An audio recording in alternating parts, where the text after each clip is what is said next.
Hello, and welcome to the Lesson 19 case study for 7687 Configuring Windows 8.1. Okay, so in this case study, it's a little bit different than the actual lesson. This case study actually goes into more of a users' reactions after possibly getting frustrated with an operating system such as Windows 8.1 and needlessly frustrated with the operating system. In this case, users are getting frustrated possibly because Windows 8.1 keeps installing updates, and they see that the update time occurs very frequently, and they are getting a little bit restless, and they're just wondering why Windows keeps updating, why it keeps trying to install and update new software, and what it's actually doing is actually keeping itself up to date. As you know, there are a lot of malicious individuals out there. I know, we've spoken about some of them in prior case studies.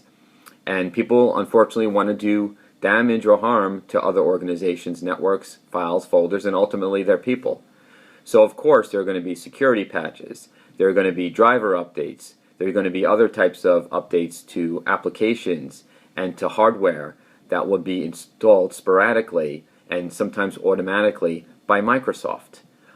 Now, as a network administrator or as a network technician, you're in charge of determining how and when to install updates and which types of updates to install. So you have a lot of capabilities with Windows 8.1 to install updates.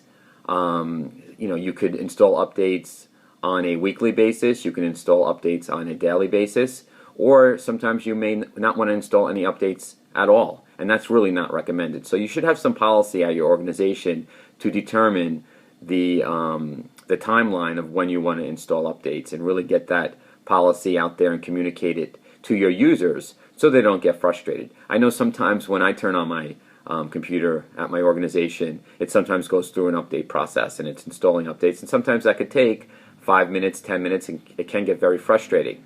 However, I'm not going to blame Windows 8.1 on that, because I'm experiencing the update issue where I'm actually waiting and waiting for these updates to install. I'm not going to explain the operating system and say that the operating system and explain that the operating system has a lot of flaws. Because of that, every operating system needs to update. It's actually a good thing that your computer is updating in that manner because it's keeping itself nice and current and hopefully trouble-free.